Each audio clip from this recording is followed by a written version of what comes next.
بسم اللہ الرحمن الرحیم۔ السلام علیکم ناظرین، مدنی معاشرے میں سیدنا صدیق اکبر رضی اللہ تعالی عنہ کی زندگی نہایت مفید اسباق اور عبرت انگیز واقعات سے بھری ہوئی ہے۔ آپ رضی اللہ تعالی عنہ نے فہم و اسلام اور انسانی زندگی پر اسلام کے نفاذ کے سلسلے میں ہمارے لیے بہت سی زندہ اور جاوید مثالیں چھوڑی ہیں۔ آپ کی شخصیت مدنی معاشرے میں عظیم صفات کے ساتھ ممتاز اور نمایاں تھی۔ نبی اکرم صلی اللہ علیہ وآلہ وسلم نے اپنی احادیث میں کثرت سے آپ کی مداح و توصیف فرمائی اور آپ کے فضائل و مناقب کو نمایاں کیا۔ مزید برآں نبی اکرم صلی اللہ علیہ وآلہ وسلم نے بہت سے صحابہ پر آپ کو مقدم فرمایا۔ ناظرین، آج کی ویڈیو میں ہم آپ کو سیدنا صدیق اکبر رضی اللہ تعالی عنہ کی مدنی زندگی کے بارے میں بتائیں گے کہ ان کی مدنی زندگی کیسی تھی، کیسے کیسے واقعات ان کی زندگی میں پیش آئے، کن مشکلات کا انہیں سامنا کرنا پڑا اور دین اسلام کی خاطر انہوں نے کیا اپنا کردار ادا کیا۔ یہ سب کچھ آج کی ویڈیو میں جاننے کے لیے ہماری اس ویڈیو کو آخر تک بغیر اسکپ کیے لازمی دیکھیے گا۔ آئیے آغاز کرتے ہیں اپنی آج کی اس ویڈیو کا۔ اس میں سب سے پہلے تو ناظرین آپ کو ایک یہودی عالم فخاس اور صدیق اکبر رضی اللہ تعالی عنہ کا ایک واقعہ سناتے ہیں۔ متعدد اصحاب سیر اور مفسرین نے بیان کیا ہے کہ حضرت ابو بکر صدیق رضی اللہ تعالی عنہ ایک مرتبہ یہودیوں کے پاس ان کی درسگاہ میں تشریف لے گئے تو آپ نے دیکھا کہ بہت سے یہودی فخاس نامی ایک شخص کے پاس جمع ہیں۔ فخاس یہودیوں کے علماء اور احبار میں شمار ہوتا تھا۔ فخاس کے قریب یہودیوں کے ماہر علماء میں سے ایک اور عالم عشری بھی موجود تھا۔ سیدنا صدیق اکبر رضی اللہ تعالی عنہ نے فخاس سے کہا، افسوس ہے تجھ پر، اللہ سے ڈر، اسلام قبول کر لے، اللہ کی قسم یقیناً تو یہ بات جانتا ہے کہ نبی اکرم صلی اللہ علیہ وآلہ وسلم اللہ کے رسول ہیں، وہ اللہ تعالیٰ کی طرف سے حق لے کر آئے ہیں، تم ان کا تذکرہ اپنے پاس موجود تورات اور انجیل میں لکھا ہوا پاتے ہو۔ فخاس نے سیدنا صدیق اکبر رضی اللہ تعالی عنہ کو جواب دیا، ابو بکر، اللہ کی قسم ہمیں اللہ کی کوئی ضرورت نہیں، بلکہ حقیقت یہ ہے کہ اللہ ہمارا محتاج ہے، ہم اس کے سامنے عاجزی اور آہوزاری نہیں کرتے، بلکہ وہ ہمارے آگے عاجزی و آہوزاری کرتا ہے۔ بلا شبہ ہم اس سے بے نیاز ہیں، وہ ہم سے بے نیاز نہیں۔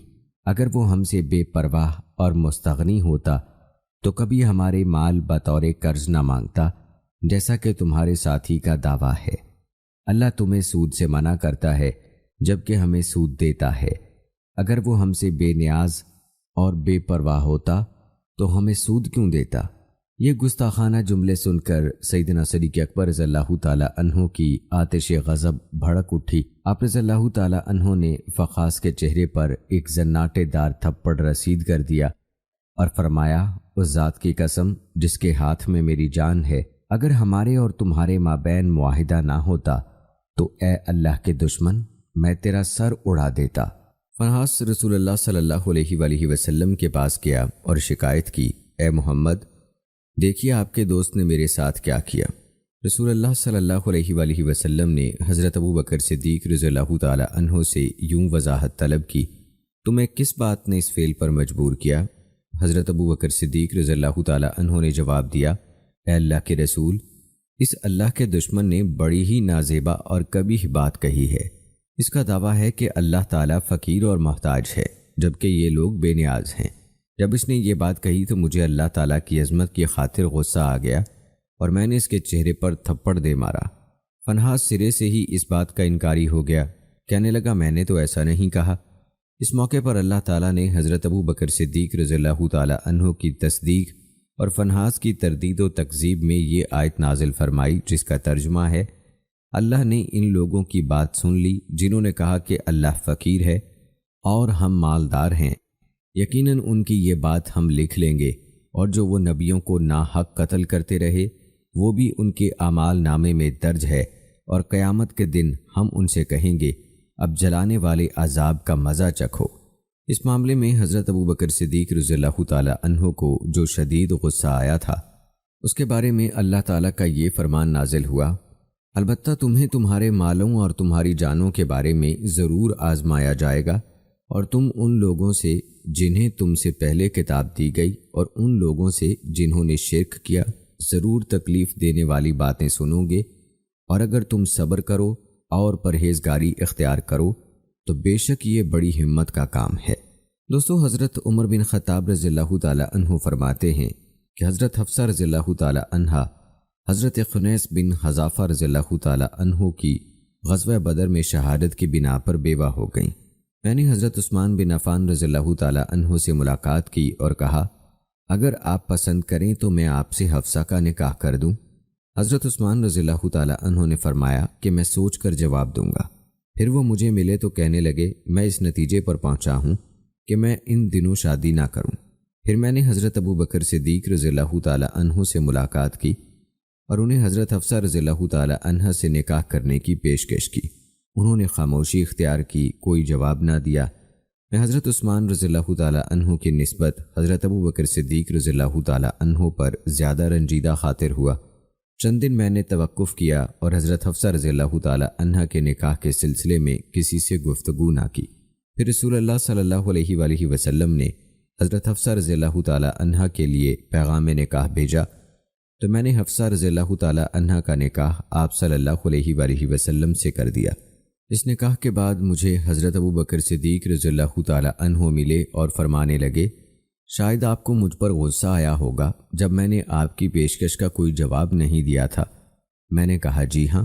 انہوں نے فرمایا، بلا شبہ آپ کو آپ کی پیشکش کا جواب دینے میں صرف یہ بات رکاوٹ بنی کہ رسول اللہ صلی اللہ علیہ وآلہ وسلم نے حضرت حفصہ رضی اللہ تعالی عنہ سے نکاح کرنے کا تذکرہ کیا تھا۔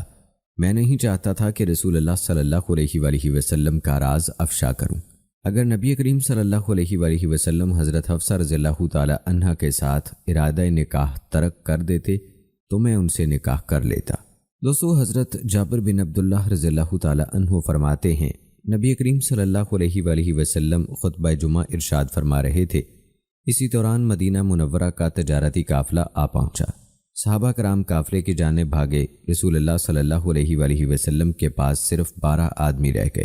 اس پر یہ آیت کریمہ نازل ہوئی جس کا ترجمہ ہے، اور اے نبی، جب وہ تجارت یا دلچسپی کی کوئی اور چیز دیکھتے ہیں تو اس کی طرف ٹوٹ پڑتے ہیں اور آپ کو کھڑا چھوڑ جاتے ہیں۔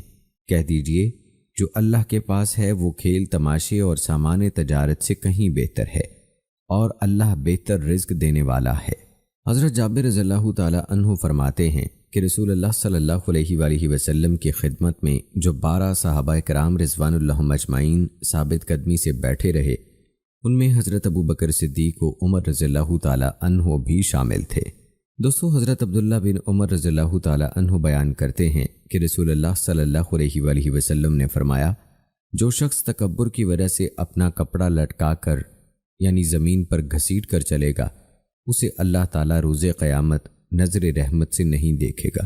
حضرت ابو بکر صدیق رضی اللہ تعالی عنہ نے عرض کیا، میرے تہبند کا ایک پلہ لٹک جاتا ہے اور اگر میں اس کا خوب خیال رکھوں تو پھر ایسا نہیں ہوتا۔ رسول اللہ صلی اللہ علیہ وآلہ وسلم نے فرمایا، آپ تکبر کی بنا پر ایسا نہیں کرتے۔ دوستو، حضرت قیس بن ابو حازم رضی اللہ تعالی عنہ فرماتے ہیں کہ حضرت ابو بکر صدیق رضی اللہ تعالی عنہ کا غلام جب بھی غلہ لے کر آتا تو آپ اس غلے کے بارے میں پوری تفتیش کیے بغیر اس میں سے کچھ بھی نہیں کھاتے تھے۔ تحقیقات کے بعد اگر وہ چیز آپ کو مرغوب ہوتی تو کھا لیتے، ورنہ نہ کھاتے۔ اتفاقاً ایک رات آپ نے اس کا لایا ہوا غلہ بلا تحقیق کھا لیا۔ پھر آپ نے غلام سے اس غلے کے بارے میں تحقیق کی تو اس نے غلے کے حصول کا ایسا ذریعہ بیان کیا جو آپ کے نزدیک مکروہ تھا۔ چنانچہ آپ نے اپنی انگلی منہ میں ڈال کر سارا کھانا قے کر دیا اور پیٹ میں کوئی چیز باقی نہ رہنے دی۔ یہ حضرت ابو بکر صدیق رضی اللہ تعالی عنہ کے ورع و تقوی کی ایک مثال ہے کہ آپ اپنے خورد و نوش کے سلسلے میں حلال چیز کی اس قدر جستجو کرتے تھے کہ اس سلسلے میں شبہات تک سے بھی اجتناب کرتے تھے۔ یہ عمدہ خصلت اس بات کی دلیل ہے کہ حضرت ابو بکر صدیق رضی اللہ تعالی عنہ تقوی کے اعلیٰ درجے پر فائز تھے۔ دین اسلام میں حلال کھانے پینے اور لباس کی پاکیزگی کو جو زبردست اہمیت حاصل ہے اور دعا کی قبولیت میں اس کی جو تاثیر اور تعلق ہے، وہ کسی سے مخفی نہیں۔ جیسا کہ غبار آلود کپڑوں اور پراگندہ بالوں والے آدمی کی دعا کی عدم قبولیت کے سلسلے میں یہ فرمان نبوی منقول ہے، وہ پراگندہ بالوں والا اور غبار آلود کپڑوں والا دور دراز سے آنے والا مسافر اپنے ہاتھ آسمان کی جانب اٹھا کر دعا کرتا ہے، اے میرے رب، حالانکہ اس کا کھانا پینا اور لباس حرام کی کمائی کا ہے اور اس شخص نے حرام ہی سے پرورش پائی ہے، لہٰذا اس کی دعا کیوں کر قبول کی جائے گی۔ دوستو، ایک دفعہ حضرت ابو بکر صدیق رضی اللہ تعالی عنہ نبی کریم صلی اللہ علیہ وآلہ وسلم کی خدمت میں حاضر ہوئے تو آپ کو اپنی بیٹی عائشہ رضی اللہ تعالی عنہ کی بلند آواز سنائی دی۔ آپ نے یہ کہتے ہوئے حضرت عائشہ رضی اللہ تعالی عنہ کو تھپڑ مارنے کے لیے ہاتھ اٹھایا، یہ میں کیا دیکھ رہا ہوں؟ تم رسول اللہ صلی اللہ علیہ وآلہ وسلم کے سامنے اپنی آواز بلند کر رہی ہو۔ یہ حالت دیکھ کر رسول اللہ صلی اللہ علیہ وآلہ وسلم نے حضرت ابو بکر صدیق رضی اللہ تعالی عنہ کو تھپڑ مارنے سے روکا۔ حضرت ابو بکر صدیق رضی اللہ تعالی عنہ غضبناک ہو کر واپس چلے گئے۔ نبی کریم صلی اللہ علیہ وآلہ وسلم نے مان حضرت عائشہ رضی اللہ تعالی عنہ سے فرمایا، دیکھا میں نے تمہیں اس آدمی سے کس طرح بچایا۔ حضرت ابو بکر صدیق رضی اللہ تعالی عنہ نے چند دن ملاقات سے توقف کیا، پھر آپ نے نبی اکرم صلی اللہ علیہ وآلہ وسلم سے حاضر خدمت ہونے کی اجازت چاہی تو آپ نے دونوں میاں بیوی کو باہم راضی خوشی پایا۔ حضرت ابو بکر صدیق رضی اللہ تعالی عنہ نے عرض کیا، جس طرح آپ دونوں نے مجھے اپنی شکنجی میں شریک کیا تھا، اسی طرح مجھے اپنی صلح میں بھی شریک فرمائیے۔ نبی اکرم صلی اللہ علیہ وآلہ وسلم نے فرمایا، ہم نے آپ کو شریک کر لیا۔ دوستو، ایک مرتبہ حضرت ابو بکر صدیق رضی اللہ تعالی عنہ عید کے دنوں میں حضرت عائشہ رضی اللہ تعالی عنہ کے پاس گئے۔ اس وقت حضرت عائشہ رضی اللہ تعالی عنہ کے پاس انصار کی 2 بچیاں ترنم کے ساتھ اشعار گا رہی تھیں۔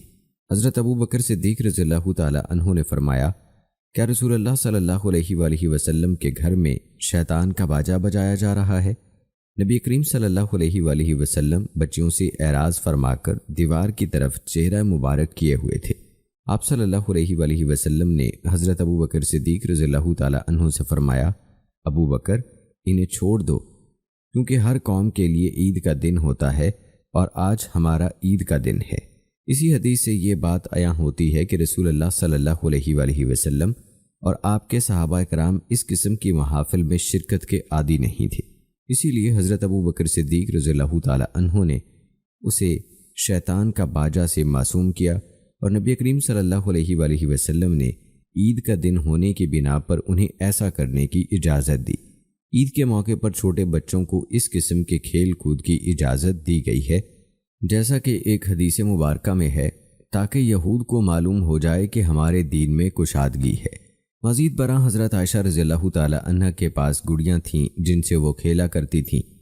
بسا اوقات آپ کی ہم عمر سہیلیاں بھی آتی تھیں اور آپ کے ساتھ کھیلا کرتی تھیں۔ اس حدیث میں یہ بات بیان نہیں ہوئی کہ رسول اللہ صلی اللہ علیہ وآلہ وسلم بھی توجہ سے ان بچیوں کا نغمہ سن رہے تھے۔ بچیوں کے گانے بجانے کی سماعت کی ممانعت کا تعلق توجہ اور دلچسپی کے ساتھ سننے سے ہے، مطلق سماعت سے نہیں ہے۔ اس واقعے سے یہ بات سمجھ میں آتی ہے کہ عید کے تہوار میں کھیل کود کی رخصت صرف ایسے بچوں کو ہے جو کھلونوں سے کھیلتے ہیں، جیسا کہ وہ 2 انصار بچیاں تھیں جو حضرت عائشہ رضی اللہ تعالی عنہ کے گھر میں عید کے دن گا رہی تھیں۔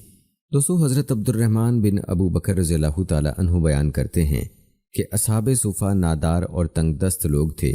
رسول اللہ صلی اللہ علیہ وآلہ وسلم نے ایک مرتبہ فرمایا، جس شخص کے پاس 2 آدمیوں کا کھانا ہو وہ اصحاب صفہ میں سے ایک تیسرا آدمی لے جائے، اور جس کے پاس 4 آدمیوں کا کھانا ہو وہ اصحاب صفہ میں سے 1 یا 2 5واں یا 6واں آدمی لے جائے۔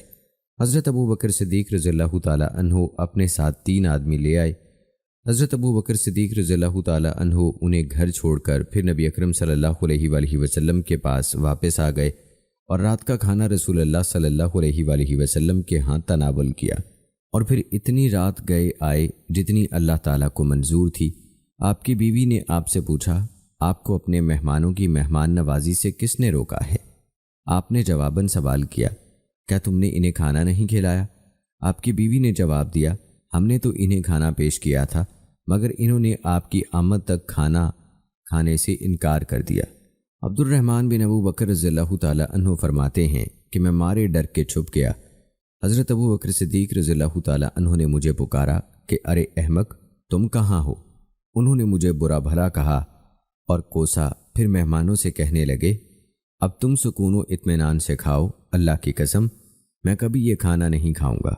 ایک مہمان نے بھی قسم اٹھا لی کہ وہ بھی اس وقت تک کھانا نہیں کھائے گا جب تک حضرت ابو بکر صدیق رضی اللہ تعالیٰ عنہ کھانا تناول نہیں کرتے۔ حضرت ابو بکر صدیق رضی اللہ تعالیٰ عنہ نے فرمایا یہ شیطانی قسم ہے۔ پھر آپ نے کھانا منگوایا اور ان کے ساتھ کھانا تناول کیا۔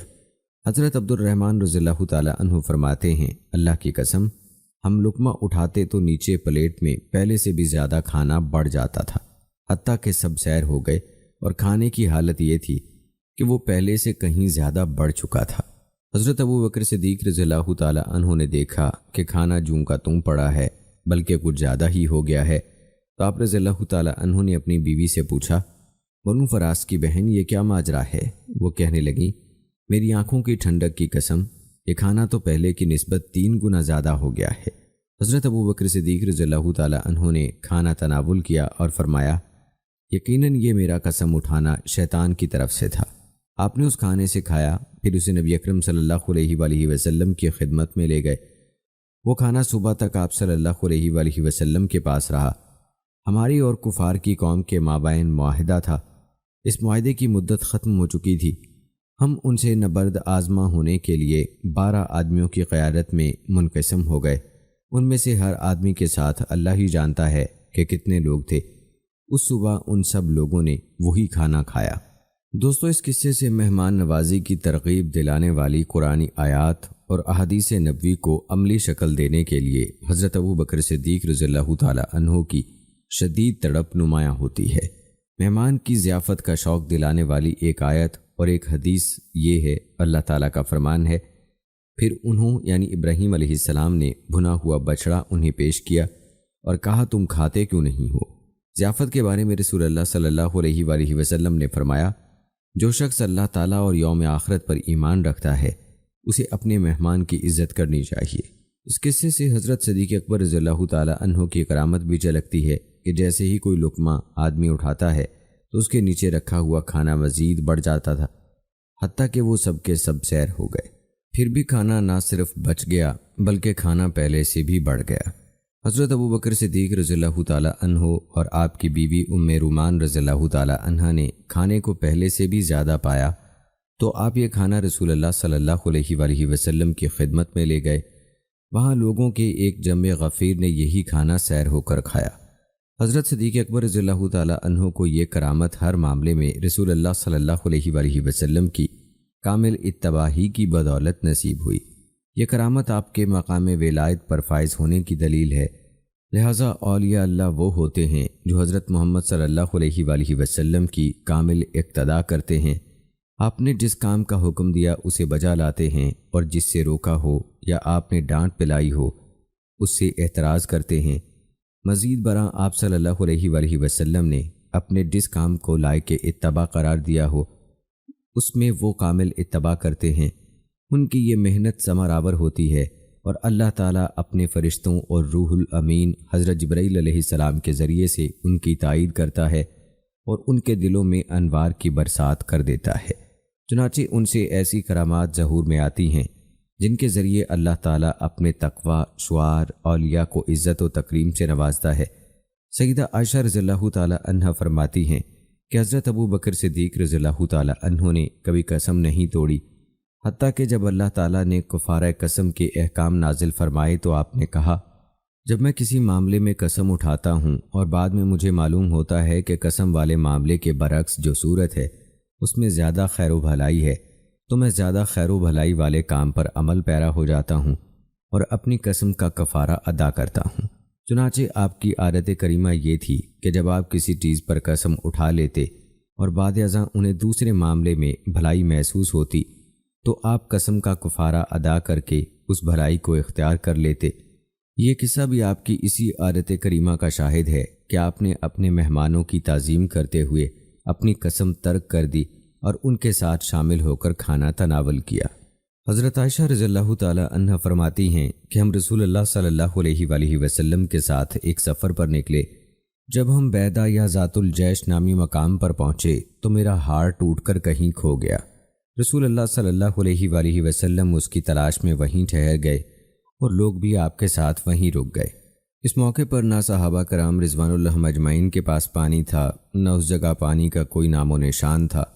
چنانچہ لوگ حضرت ابو بکر صدیق رضی اللہ تعالی عنہ کے پاس آ کر شکوہ کرنے لگے۔ آپ نے دیکھا کہ حضرت عائشہ رضی اللہ تعالی عنہ نے کیا کیا ہے۔ انہوں نے رسول اللہ صلی اللہ علیہ وآلہ وسلم اور دیگر لوگوں کو ایسی جگہ روک رکھا ہے جہاں پانی ہی نہیں ہے اور لوگوں کے پاس بھی پانی موجود نہیں۔ حضرت ابو بکر صدیق رضی اللہ تعالی عنہ میرے پاس آئے۔ اس وقت رسول اللہ صلی اللہ علیہ وآلہ وسلم میرے زانوں پر سر رکھے آرام فرما رہے تھے۔ حضرت ابو بکر صدیق رضی اللہ تعالی عنہ نے کہا، تم نے رسول اللہ صلی اللہ علیہ وآلہ وسلم اور دیگر لوگوں کو ایسی جگہ مبعوث کر رکھا ہے جہاں پانی نہیں ہے، نہ لوگوں کے پاس پانی ہے۔ قصہ مختصر، آپ نے مجھے ڈانٹ پلائی اور جو کچھ منشاء الہی تھا مجھ سے کہا۔ پھر آپ مجھے میری کوکھ پر اپنے ہاتھ سے مارنے لگے، لیکن چونکہ رسول اللہ صلی اللہ علیہ وآلہ وسلم کا سر مبارک میری ران پر تھا، اس وجہ سے میں حرکت کرنے سے باز رہی۔ رسول اللہ صلی اللہ علیہ وآلہ وسلم صبح تک سوئے رہے، چنانچہ آپ کی صبح بغیر پانی کے ہوئی۔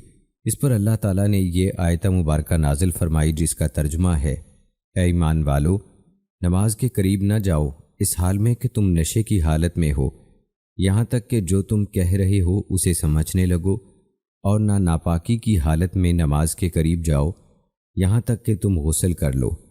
ہاں، اگر راہ چلتے گزرو تو اور بات ہے، اور اگر تم بیمار ہو یا سفر میں ہو، یا تم میں سے کوئی رفع حاجت سے فارغ ہو کر آیا ہو، یا تم نے عورتوں سے مباشرت کی ہو اور تمہیں پانی نہ ملے تو پاک مٹی سے تیمم کر لو، چنانچہ اسے اپنے منہ اور ہاتھ پر مل لو، بے شک اللہ بہت معاف کرنے والا، بڑا بخشنے والا ہے۔ حضرت اسید بن حضیر رضی اللہ تعالی عنہ نے اس رخصت کے نزول کی مناسبت سے فرمایا، آل ابو بکر، یہ کوئی تمہاری پہلی برکت نہیں ہے۔ حضرت عائشہ رضی اللہ تعالی عنہ بیان فرماتی ہیں کہ میں جس اونٹ پر سوار تھی، ہم نے اسے اٹھایا تو ہمیں اس کے نیچے سے ہار مل گیا۔ دوستو، اس قصے سے حضرت ابو بکر صدیق رضی اللہ تعالی عنہ کا یہ وصف جھلکتا ہے کہ آپ رسول اللہ صلی اللہ علیہ وآلہ وسلم کے ادب و احترام اور آپ کی عظمت کا پاس لحاظ رکھنے کے معاملے میں نہایت حساس واقع ہوئے تھے۔ آپ رسول اللہ صلی اللہ علیہ وآلہ وسلم کے قریب کسی معمولی سی پریشانی کی پرچھائیں بھی دیکھنے کے روادار نہ تھے، چاہے آپ کی صاحبزادی سیدہ عائشہ رضی اللہ تعالی عنہا جیسی عزیز ترین زوجہ رسول صلی اللہ علیہ وآلہ وسلم ہی کیوں نہ ہو۔ آپ کو ہرگز گوارا نہ تھا کہ کسی کی طرف سے رسول اللہ صلی اللہ علیہ وآلہ وسلم کو ذرا برابر بھی تکلیف پہنچے۔ حضرت صدیق اکبر رضی اللہ تعالی عنہ نبی اکرم صلی اللہ علیہ وآلہ وسلم کی تعظیم اور مسلمانوں کی خاطرداری کے لیے نہایت شائستہ سلوک اختیار کرنے کے داعیوں کے امام اور پیش رو تھے۔ دوستو، احادیث صحیحہ سے یہ بات ثابت ہے کہ نبی اکرم صلی اللہ علیہ وآلہ وسلم حضرت ابو بکر صدیق رضی اللہ تعالی عنہ کی امداد اور جائز طرفداری کرتے تھے اور لوگوں کو آپ سے جھگڑنے اور آپ کی مخالفت کرنے سے منع فرماتے تھے۔ حضرت ابو درداء رضی اللہ تعالی عنہ فرماتے ہیں کہ میں نبی اکرم صلی اللہ علیہ وآلہ وسلم کے پاس بیٹھا ہوا تھا کہ اسی اثناء میں حضرت ابو بکر صدیق رضی اللہ تعالی عنہ اپنے تہبند کا ایک کونا اٹھائے اپنے گھٹنے کو برہنہ کیے ہوئے سامنے سے تشریف لائے۔ نبی اکرم صلی اللہ علیہ وآلہ وسلم نے فرمایا، لگتا ہے تمہارے صاحب کسی سے لڑ کر آئے ہیں۔ حضرت ابو بکر صدیق رضی اللہ تعالی عنہ نے آپ صلی اللہ علیہ وآلہ وسلم کو سلام عرض کیا، پھر کہنے لگے، اے اللہ کے رسول، میرے اور خطاب کے بیٹے یعنی عمر رضی اللہ تعالی عنہ کے مابین ایک اختلاف پیدا ہو گیا تھا۔ میں نے جلد بازی کی، انہیں کچھ ملامت کر دی، پھر مجھے اپنے عمل پر ندامت ہوئی تو میں ان سے معافی کا طلبگار ہوا، لیکن انہوں نے معاف کرنے سے انکار کر دیا۔ اب میں آپ کی خدمت میں حاضر ہوا ہوں۔ نبی کریم صلی اللہ علیہ وآلہ وسلم نے 3 مرتبہ فرمایا، ابو بکر، اللہ تمہیں معاف فرمائے۔ پھر ہوا یوں کہ حضرت عمر رضی اللہ تعالی عنہ کو اپنے انکار پر شرمندگی ہوئی۔ وہ حضرت ابو بکر صدیق رضی اللہ تعالی عنہ کے گھر پہنچے اور پوچھا کہ کیا حضرت ابو بکر صدیق رضی اللہ تعالی عنہ گھر پر ہیں؟ گھر والوں نے نفی میں جواب دیا۔ وہ نبی اکرم صلی اللہ علیہ وآلہ وسلم کی خدمت میں آئے اور آپ کو سلام کیا۔ رسول اللہ صلی اللہ علیہ وآلہ وسلم کے چہرے کا رنگ شدت غضب سے بدلنے لگا، حتیٰ کہ چہرہ مبارک سے بشاشت اڑ گئی۔ حضرت ابو بکر صدیق رضی اللہ تعالیٰ عنہ آپ کی حالت دیکھ کر ڈر گئے۔ مبادا آپ عمر رضی اللہ تعالیٰ عنہ پر خفا ہوں۔ آپ دو زانوں ہو کر بیٹھ گئے اور عرض کیا، اے اللہ کے رسول، اللہ کی قسم زیادتی میری تھی۔ اے اللہ کے رسول، اللہ کی قسم زیادتی میری تھی۔ نبی کریم صلی اللہ علیہ وآلہ وسلم نے 2 مرتبہ فرمایا، بلا شبہ اللہ تعالیٰ نے مجھے تمہاری طرف نبی بنا کر مبعوث کیا، تو تم نے کہا تو نے جھوٹ بولا ہے، اور ابو بکر نے کہا آپ صلی اللہ علیہ وآلہ وسلم نے سچ کہا ہے، اور ابو بکر نے اپنی جان اور اپنے مال سے میری ڈھارس بندھائی، کیا تم میرے دوست کو میری خاطر چھوڑ سکتے ہو؟ آپ کے یہ کلمات ارشاد فرمانے کے بعد حضرت ابو بکر صدیق رضی اللہ تعالیٰ عنہ کو کبھی کسی نے ایذا نہیں دی اور نہ ستایا۔ دوستو، اس قصے میں بہت سے سبق، فوائد اور عبرتیں موجود ہیں۔ اس قصے سے صحابہ کرام رضوان اللہ اجمعین کا بشری طبائع کا مرقع ہونا اور ان کا بشری تقاضوں کی بنا پر باہم اختلاف کرنا ثابت ہے۔ اس قصے سے معلوم ہوتا ہے کہ اگر صحابہ کرام سے کوئی غلطی ہو جاتی تھی تو وہ بہت جلد اپنی غلطی کا اعتراف کر کے رجوع کر لیتے اور اپنے بھائی سے فوری طور پر معافی کی درخواست کرتے تھے۔ اس واقعے سے صحابہ کرام کی باہمی محبت جھلکتی ہے۔ رسول اللہ صلی اللہ علیہ وآلہ وسلم اور آپ کے صحابہ کرام رضوان اللہ اجمعین کے نزدیک حضرت صدیق اکبر رضی اللہ تعالی عنہ کا عالی رتبہ ثابت ہوتا ہے۔ دوستو، حضرت ربیعہ اسلمی رضی اللہ تعالی عنہ ایک مفصل حدیث میں بیان کرتے ہیں کہ میں نبی کریم صلی اللہ علیہ وآلہ وسلم کی خدمت کیا کرتا تھا۔ رسول اللہ صلی اللہ علیہ وآلہ وسلم نے ایک موقع پر مجھے کچھ زمین عطا فرمائی اور میری طرف حضرت ابو بکر صدیق رضی اللہ تعالی عنہ کو بھی زمین کا ایک ٹکڑا مرحمت فرمایا۔ دنیا اپنی حشر سامانیوں کے ساتھ حملہ آور ہوئی اور کھجور کا ایک درخت ہمارے مابین وجہ نزاع بن گیا۔ میں کہتا تھا کہ یہ میری زمین کی حدود میں ہے اور ابو بکر رضی اللہ تعالی عنہ کہتے تھے کہ یہ میری حدود میں ہے۔ اس معاملے میں میرے اور ابو بکر صدیق رضی اللہ تعالی عنہ کے مابین تکرار ہوئی تو حضرت ابو بکر صدیق رضی اللہ تعالی عنہ نے مجھ سے ایک ایسی بات کہی جو بذات خود انہیں ناگوار گزری۔ وہ اس پر نادم ہوئے۔ انہوں نے مجھ سے کہا، اے ربیعہ، اس بات کے بدلے میں تم بھی مجھ سے ایسی ہی بات کہہ دو تاکہ قصاص ہو جائے۔ میں نے ایسا کرنے سے انکار کر دیا۔ حضرت ابو بکر صدیق رضی اللہ تعالی عنہ نے فرمایا، مجھے اسی طرح کہہ دو ورنہ میں رسول اللہ صلی اللہ علیہ وآلہ وسلم کی خدمت میں پہنچ کر تمہارے خلاف فریاد کروں گا۔ میں نے کہا، میں ایسا نہیں کروں گا۔ حضرت ابو بکر صدیق رضی اللہ تعالی عنہ نبی کریم صلی اللہ علیہ وآلہ وسلم کی طرف چل دیے۔ میں بھی آپ کے پیچھے پیچھے ہو لیا۔ میرے قبیلے بنو اسلم کے کچھ لوگ میرے پاس آئے۔ انہوں نے مجھ سے کہا، اللہ تعالی حضرت ابو بکر صدیق رضی اللہ تعالی عنہ پر رحم فرمائے۔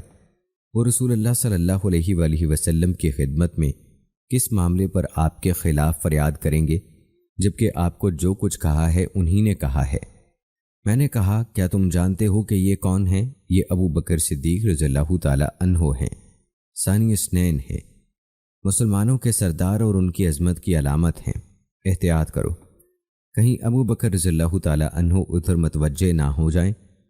انہوں نے تمہیں میری مدد کرتے ہوئے دیکھ لیا تو وہ ناراض ہو جائیں گے اور رسول اللہ صلی اللہ علیہ وآلہ وسلم کی خدمت میں چلے جائیں گے۔ رسول اللہ صلی اللہ علیہ وآلہ وسلم ان کی ناراضی کی بنا پر غصے میں آ جائیں گے اور ان دونوں کے غصے کے باعث اللہ تعالیٰ کی آتش غضب بھڑک اٹھے گی، جس کے نتیجے میں ربیعہ ہلاک ہو جائے گا۔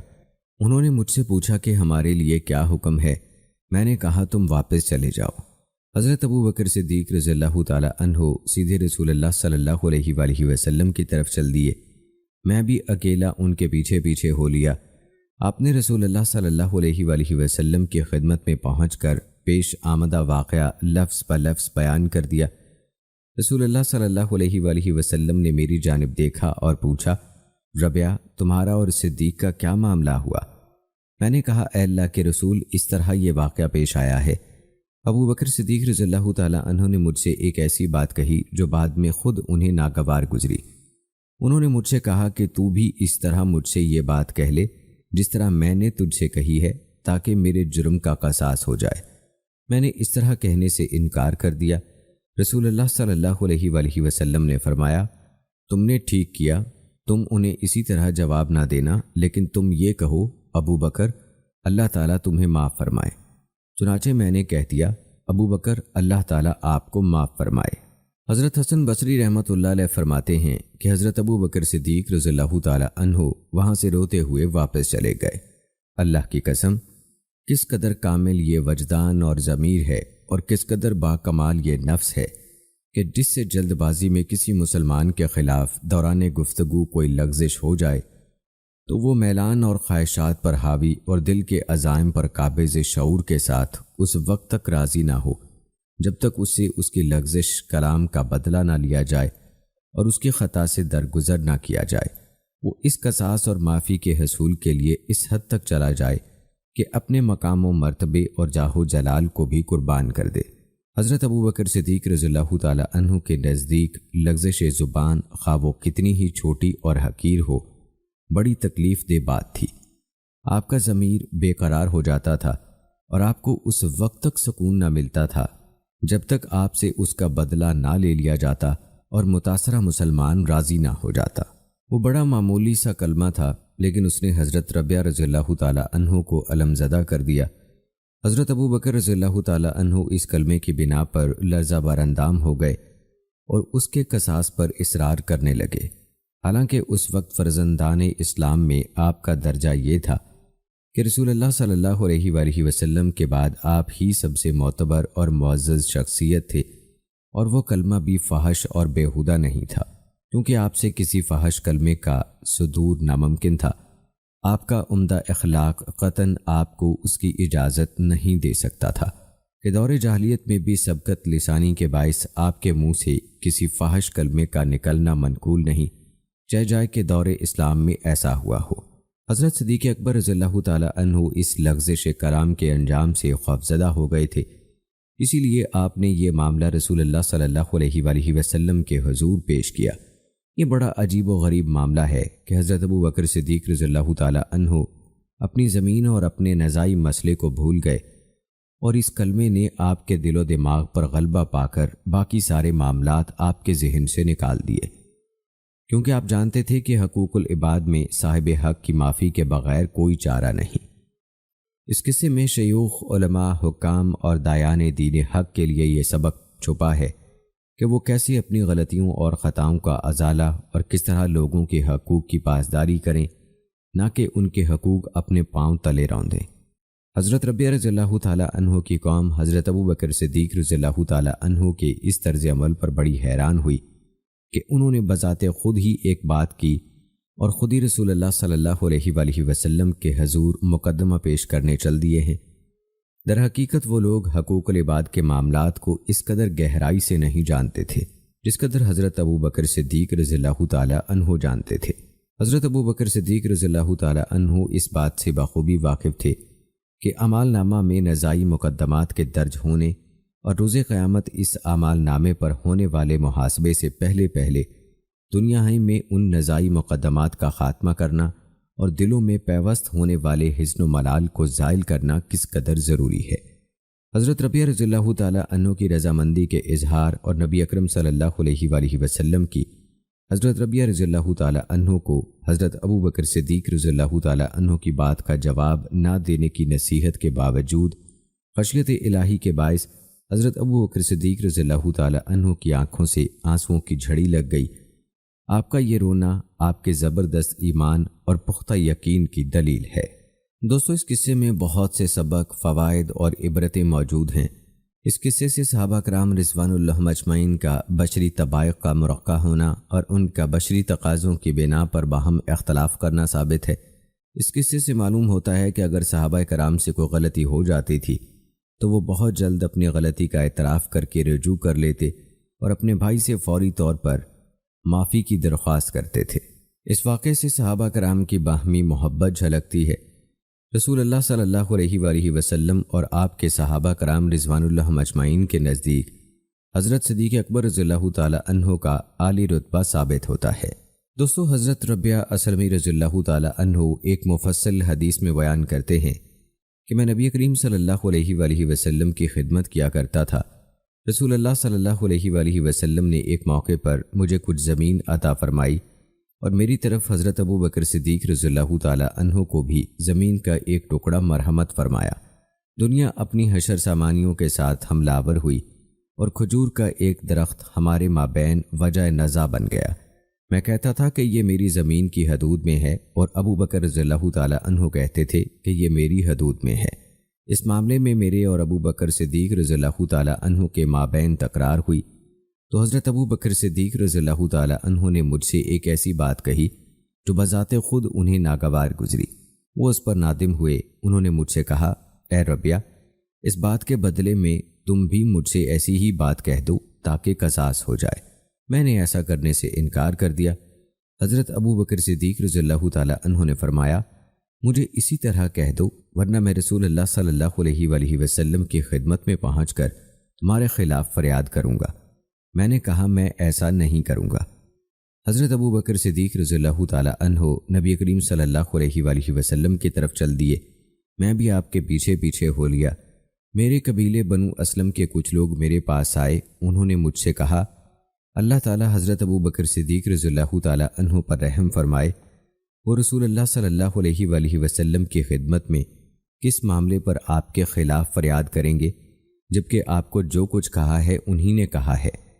میں نے کہا، کیا تم جانتے ہو کہ یہ کون ہیں؟ یہ ابو بکر صدیق رضی اللہ تعالیٰ عنہ ہیں، ثانی اثنین ہیں، مسلمانوں کے سردار اور ان کی عظمت کی علامت ہیں۔ احتیاط کرو، کہیں ابو بکر رضی اللہ تعالیٰ عنہ ادھر متوجہ نہ ہو جائیں۔ انہوں نے تمہیں میری مدد کرتے ہوئے دیکھ لیا تو وہ ناراض ہو جائیں گے اور رسول اللہ صلی اللہ علیہ وآلہ وسلم کی خدمت میں چلے جائیں گے۔ رسول اللہ صلی اللہ علیہ وآلہ وسلم ان کی ناراضی کی بنا پر غصے میں آ جائیں گے، اور ان دونوں کے غصے کے باعث اللہ تعالیٰ کی آتش غضب بھڑک اٹھے گی، جس کے نتیجے میں ربیہ ہلاک ہو جائے گا۔ انہوں نے مجھ سے پوچھا کہ ہمارے لیے کیا حکم ہے؟ میں نے کہا، تم واپس چلے جاؤ۔ حضرت ابو بکر صدیق رضی اللہ تعالیٰ عنہ سیدھے رسول اللہ صلی اللہ علیہ وآلہ وسلم کی طرف چل دیے۔ میں بھی اکیلا ان کے پیچھے پیچھے ہو لیا۔ آپ نے رسول اللہ صلی اللہ علیہ وآلہ وسلم کی خدمت میں پہنچ کر پیش آمدہ واقعہ لفظ پہ لفظ بیان کر دیا۔ رسول اللہ صلی اللہ علیہ وآلہ وسلم نے میری جانب دیکھا اور پوچھا، ربیہ، تمہارا اور صدیق کا کیا معاملہ ہوا؟ میں نے کہا، اے اللہ کے رسول، اس طرح یہ واقعہ پیش آیا ہے۔ ابو بکر صدیق رضی اللہ تعالیٰ عنہ نے مجھ سے ایک ایسی بات کہی جو بعد میں خود انہیں ناگوار گزری۔ انہوں نے مجھ سے کہا کہ تو بھی اس طرح مجھ سے یہ بات کہہ لے جس طرح میں نے تجھ سے کہی ہے، تاکہ میرے جرم کا قصاص ہو جائے۔ میں نے اس طرح کہنے سے انکار کر دیا۔ رسول اللہ صلی اللہ علیہ وآلہ وسلم نے فرمایا، تم نے ٹھیک کیا، تم انہیں اسی طرح جواب نہ دینا، لیکن تم یہ کہو، ابو بکر، اللہ تعالیٰ تمہیں معاف فرمائے۔ چنانچہ میں نے کہہ دیا، ابو بکر، اللہ تعالیٰ آپ کو معاف فرمائے۔ حضرت حسن بصری رحمۃ اللہ علیہ فرماتے ہیں کہ حضرت ابو بکر صدیق رضی اللہ تعالیٰ عنہ وہاں سے روتے ہوئے واپس چلے گئے۔ اللہ کی قسم، کس قدر کامل یہ وجدان اور ضمیر ہے، اور کس قدر باکمال یہ نفس ہے کہ جس سے جلد بازی میں کسی مسلمان کے خلاف دوران گفتگو کوئی لغزش ہو جائے تو وہ میلان اور خواہشات پر حاوی اور دل کے عزائم پر قابض شعور کے ساتھ اس وقت تک راضی نہ ہو جب تک اس سے اس کی لغزش کلام کا بدلہ نہ لیا جائے اور اس کی خطا سے درگزر نہ کیا جائے۔ وہ اس قصاص اور معافی کے حصول کے لیے اس حد تک چلا جائے کہ اپنے مقام و مرتبے اور جاہ و جلال کو بھی قربان کر دے۔ حضرت ابو بکر صدیق رضی اللہ تعالیٰ عنہ کے نزدیک لغزش زبان، خواہ وہ کتنی ہی چھوٹی اور حقیر ہو، بڑی تکلیف دہ بات تھی۔ آپ کا ضمیر بے قرار ہو جاتا تھا اور آپ کو اس وقت تک سکون نہ ملتا تھا جب تک آپ سے اس کا بدلہ نہ لے لیا جاتا اور متاثرہ مسلمان راضی نہ ہو جاتا۔ وہ بڑا معمولی سا کلمہ تھا، لیکن اس نے حضرت ربیہ رضی اللہ تعالیٰ عنہ کو علم زدہ کر دیا۔ حضرت ابو بکر رضی اللہ تعالیٰ عنہ اس کلمے کی بنا پر لرزہ بر اندام ہو گئے اور اس کے قصاص پر اصرار کرنے لگے، حالانکہ اس وقت فرزندان اسلام میں آپ کا درجہ یہ تھا کہ رسول اللہ صلی اللہ علیہ وآلہ وسلم کے بعد آپ ہی سب سے معتبر اور معزز شخصیت تھے، اور وہ کلمہ بھی فاحش اور بیہودہ نہیں تھا، کیونکہ آپ سے کسی فاحش کلمے کا صدور ناممکن تھا۔ آپ کا عمدہ اخلاق قطعاً آپ کو اس کی اجازت نہیں دے سکتا تھا کہ دور جاہلیت میں بھی سبقت لسانی کے باعث آپ کے منہ سے کسی فاحش کلمے کا نکلنا منقول نہیں، چاہے جائے کہ دور اسلام میں ایسا ہوا ہو۔ حضرت صدیق اکبر رضی اللہ تعالیٰ عنہ اس لغزش کلام کے انجام سے خوفزدہ ہو گئے تھے اسی لیے آپ نے یہ معاملہ رسول اللہ صلی اللہ علیہ وآلہ وسلم کے حضور پیش کیا۔ یہ بڑا عجیب و غریب معاملہ ہے کہ حضرت ابو بکر صدیق رضی اللہ تعالیٰ عنہ اپنی زمین اور اپنے نزاعی مسئلے کو بھول گئے، اور اس کلمے نے آپ کے دل و دماغ پر غلبہ پا کر باقی سارے معاملات آپ کے ذہن سے نکال دیے، کیونکہ آپ جانتے تھے کہ حقوق العباد میں صاحب حق کی معافی کے بغیر کوئی چارہ نہیں۔ اس قصے میں شیوخ، علماء، حکام اور دایان دین حق کے لیے یہ سبق چھپا ہے کہ وہ کیسے اپنی غلطیوں اور خطاؤں کا ازالہ اور کس طرح لوگوں کے حقوق کی پاسداری کریں، نہ کہ ان کے حقوق اپنے پاؤں تلے روندیں۔ حضرت ربیہ رضی اللہ تعالیٰ عنہ کی قوم حضرت ابو بکر صدیق رضی اللہ تعالیٰ عنہ کے اس طرز عمل پر بڑی حیران ہوئی کہ انہوں نے بذات خود ہی ایک بات کی اور خود ہی رسول اللہ صلی اللہ علیہ وآلہ وسلم کے حضور مقدمہ پیش کرنے چل دیے ہیں۔ در حقیقت وہ لوگ حقوق العباد کے معاملات کو اس قدر گہرائی سے نہیں جانتے تھے جس قدر حضرت ابو بکر صدیق رضی اللہ تعالیٰ عنہ جانتے تھے۔ حضرت ابو بکر صدیق رضی اللہ تعالیٰ عنہ اس بات سے بخوبی واقف تھے کہ اعمال نامہ میں نزاعی مقدمات کے درج ہونے اور روز قیامت اس اعمال نامے پر ہونے والے محاسبے سے پہلے پہلے دنیا ہی میں ان نزاعی مقدمات کا خاتمہ کرنا اور دلوں میں پیوست ہونے والے حزن و ملال کو زائل کرنا کس قدر ضروری ہے۔ حضور صلی اللہ علیہ وآلہ وسلم کے بعد دوستوں مسلمانوں کو سنبھالنے میں سب سے اہم کردار حضرت ابو بکر صدیق رضی اللہ تعالیٰ عنہ کا ہی تھا۔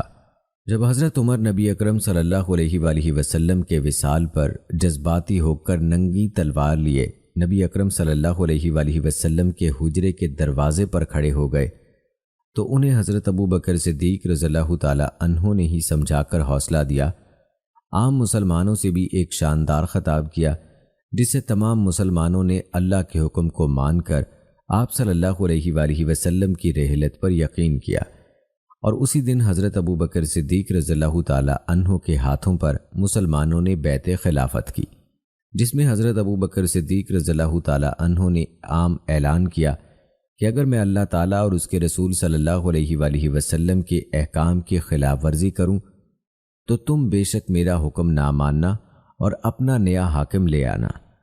دوستو اس کے بعد آپ رضی اللہ تعالیٰ عنہ کی خلافت کا سنہری دور شروع ہوا، جس میں سب سے پہلے نبوت کے جھوٹے دعوے داروں کا خاتمہ کیا گیا اور اس کے بعد بہت سے قابل ذکر کام کیے گئے، جیسا کہ منصب خلافت پر مطمئن ہونے کے بعد ابو بکر صدیق رضی اللہ تعالیٰ عنہ نے اسلامی صوبوں میں والیوں، عاملوں اور قاضیوں کو مقرر کیا، جا بجا لشکر روانہ کیے، اسلام اور اس کے بعض فرائض سے انکار کرنے والے عرب قبائل سے جنگ کی، یہاں تک کہ تمام جزیرہ عرب اسلامی حکومت کا مطیع ہو گیا۔ حضرت ابو بکر صدیق رضی اللہ تعالیٰ عنہ کی خلافت کے دور میں سب سے پہلا لشکر شام حضرت اسامہ بن زید رضی اللہ تعالیٰ عنہ کی قیادت میں روانہ ہوا۔ اس پر کافی لوگوں نے آپ رضی اللہ تعالیٰ عنہ کو مشورہ دیا کہ اسامہ نوجوان ہے، کسی دانا بزرگ کو قیادت سونپ دیں، جس پر آپ رضی اللہ تعالیٰ عنہ نے کہا اس جنگ میں اسامہ کو سپاہ سالار بنانے کے حکم نبی اکرم صلی اللہ علیہ وآلہ وسلم کا ہے اور میں یہ حکم تبدیل نہیں کروں گا۔ اس کے بعد فتنہ ارتداد ختم ہو جانے کے بعد امام ابو بکر صدیق رضی اللہ تعالیٰ عنہ نے عراق اور ایران کو فتح کرنے کے لیے لشکر روانہ کیا۔ ان کے عہد خلافت میں عراق کا بیشتر حصہ اور شام کا بڑا علاقہ فتح ہو چکا تھا۔ قرآن مجید کو جمع کرنے کا کام بھی آپ رضی اللہ تعالیٰ عنہ کے دور میں ہوا۔ دوستو حضرت ابو بکر صدیق رضی اللہ تعالیٰ عنہ خلیفہ بننے کے بعد خدمت خلق میں سب سے آگے رہے۔ اس کے چند واقعات آپ کے ساتھ شیئر کرتے ہیں۔ حضرت ابو بکر صدیق رضی اللہ تعالیٰ عنہ اپنے گھر کا کام اپنے ہاتھوں سے کرنے میں کوئی آر محسوس نہیں کرتے تھے۔ اکثر بھیڑ بکریاں خود ہی چرا لیتے تھے۔ محلے میں اگر کسی کا کوئی کام ہوتا تو وہ بھی کر دیا کرتے تھے۔ ناداروں کی مدد کرنے میں آپ رضی اللہ تعالیٰ عنہ قلبی اور روحانی سکون محسوس کیا کرتے تھے۔ کمزوروں کا بوجھ اٹھایا کرتے تھے۔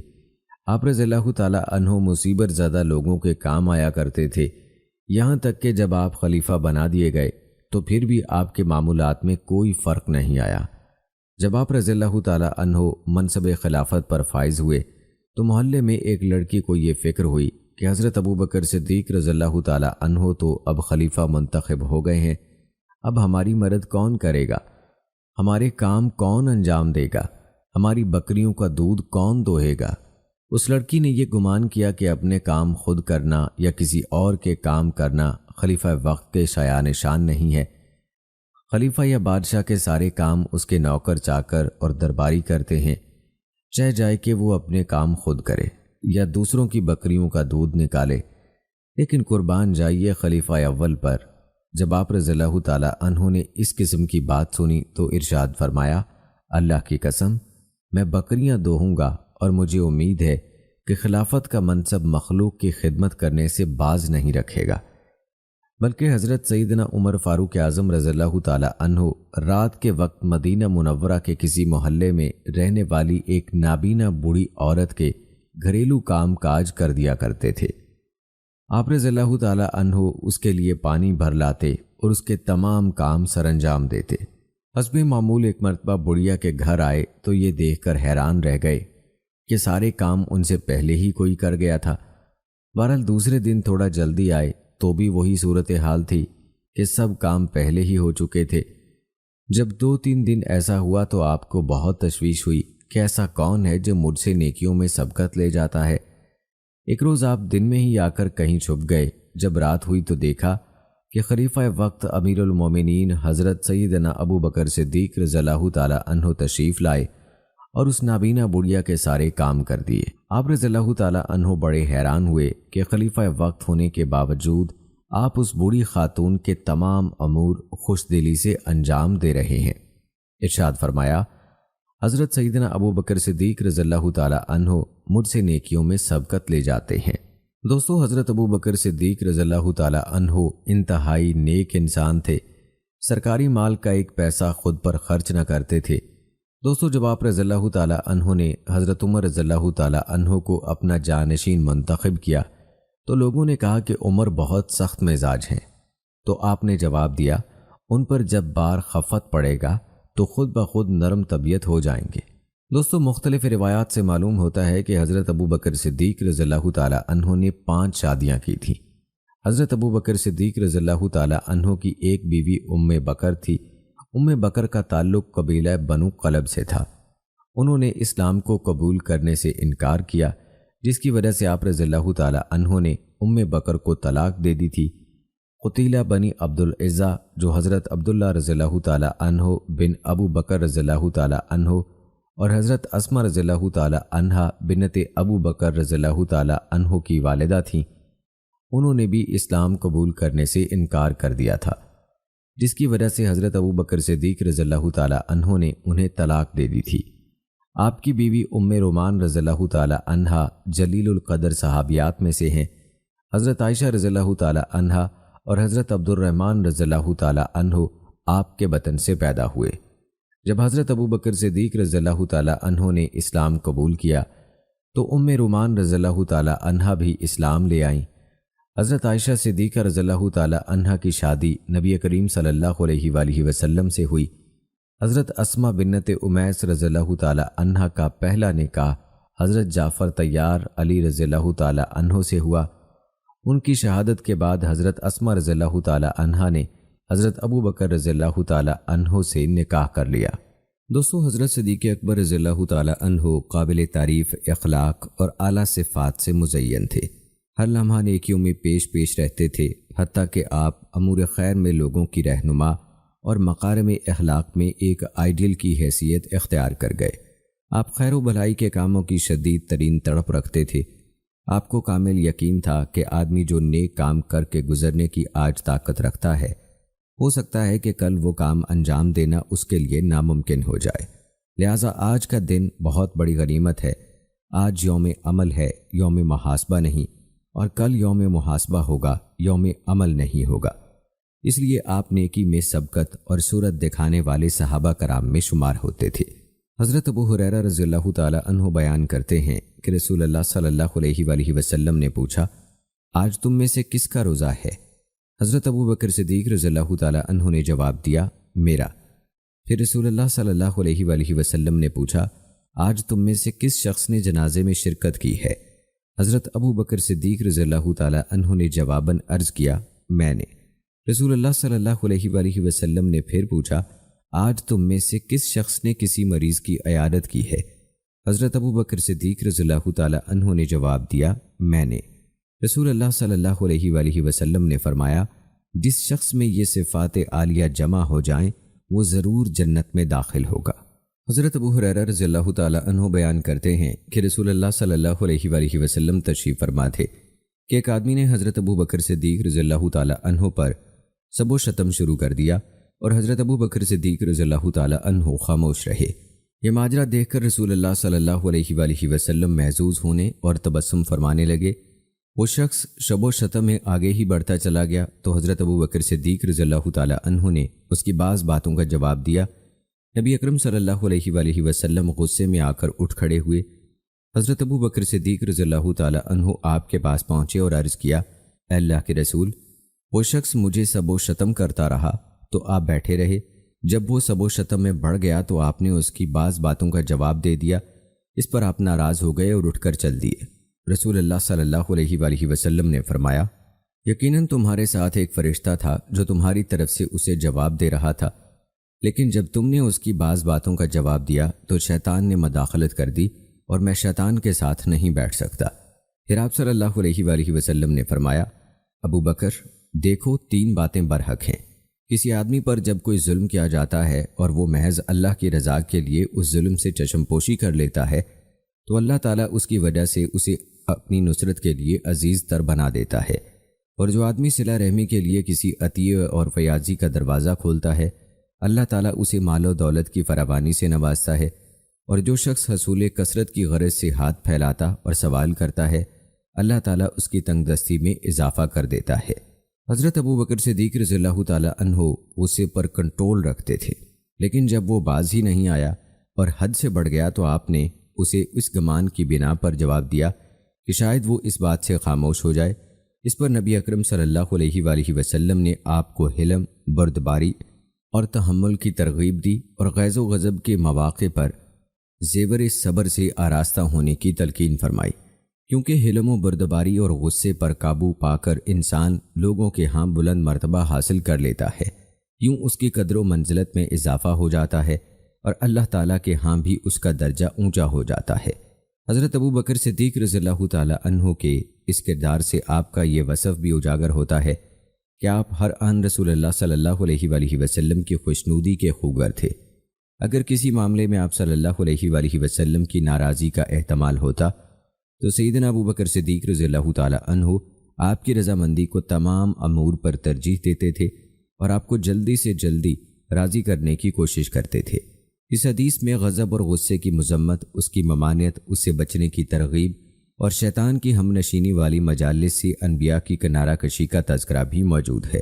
اس کے ساتھ ساتھ ایسے مظلوم شخص کی فضیلت کا بیان بھی ہے جو صبر کا مظاہرہ کرتے ہوئے اس پر اجر و ثواب کی امید بھی رکھتا ہے۔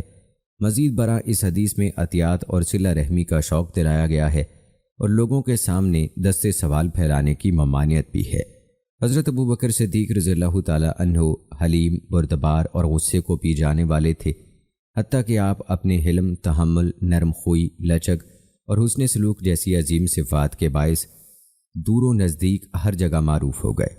اس کے معنی یہ نہیں کہ حضرت ابو بکر صدیق رضی اللہ تعالی عنہ کو غصہ آتا ہی نہیں تھا۔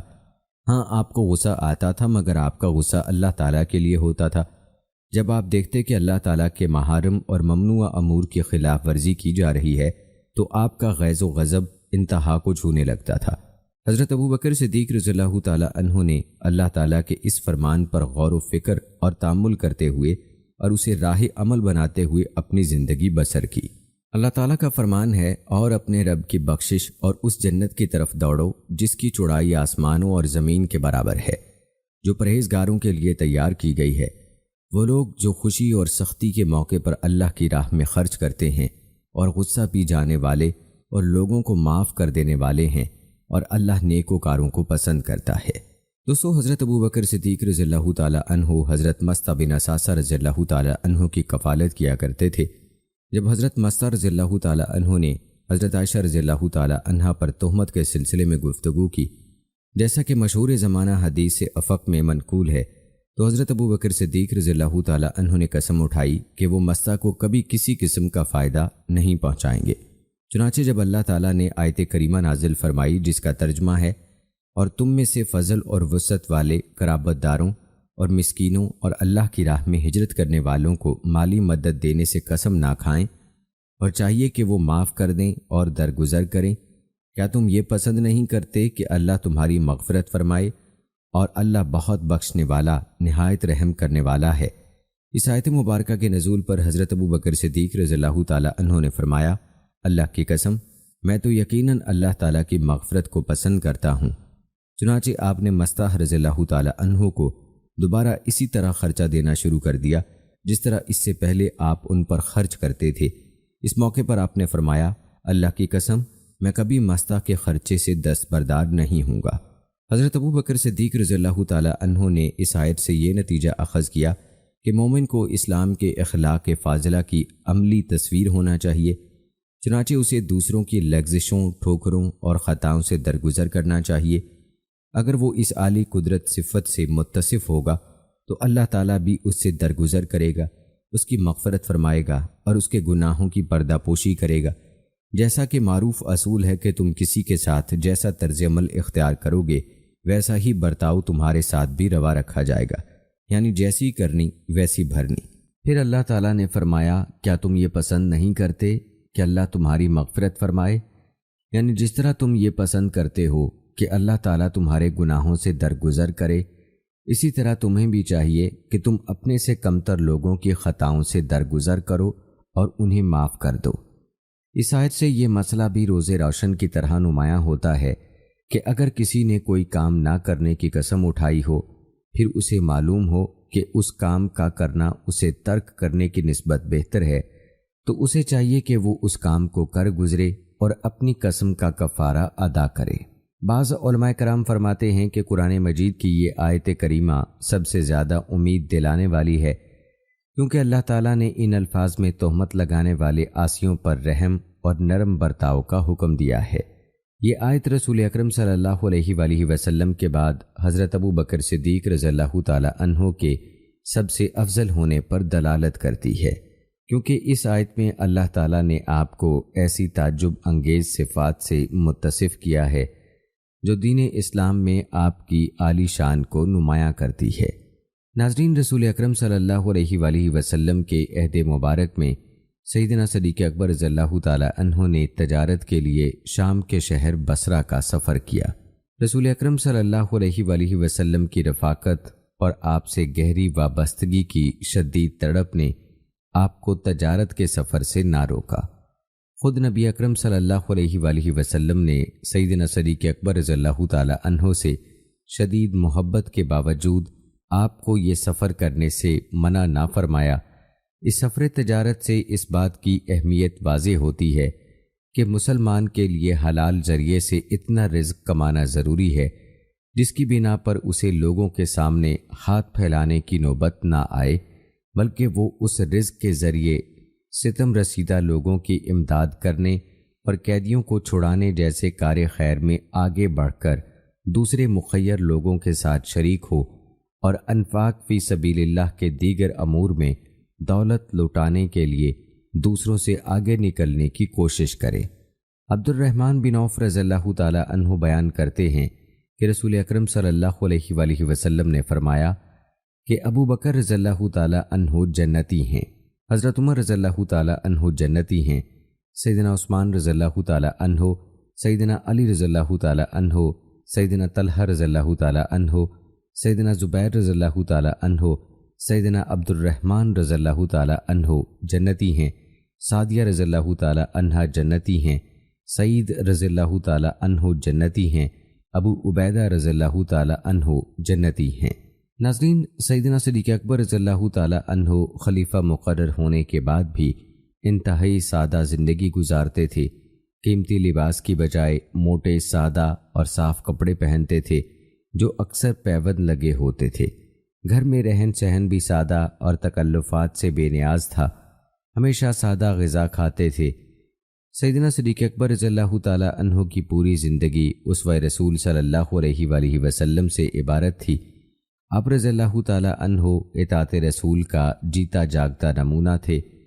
آپ نے سنت رسول صلی اللہ علیہ وآلہ وسلم سے بال برابر ہٹنا گوارا نہیں کیا کہ آپ صلی اللہ علیہ وآلہ وسلم کی زندگی میں ان سے بڑھ کر مزاج شناس رسول کوئی نہ تھا۔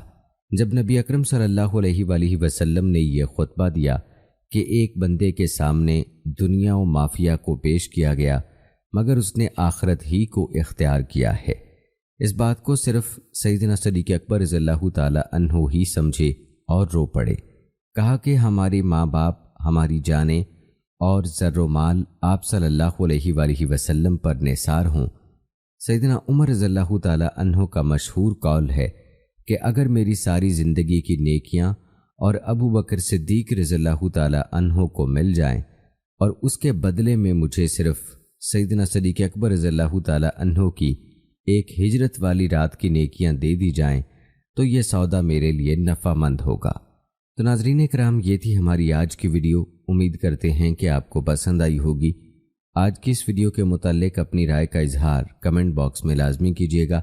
ملتے ہیں اگلی ویڈیو میں، تب تک کے لیے مجھے اجازت دیں۔ فی امان اللہ۔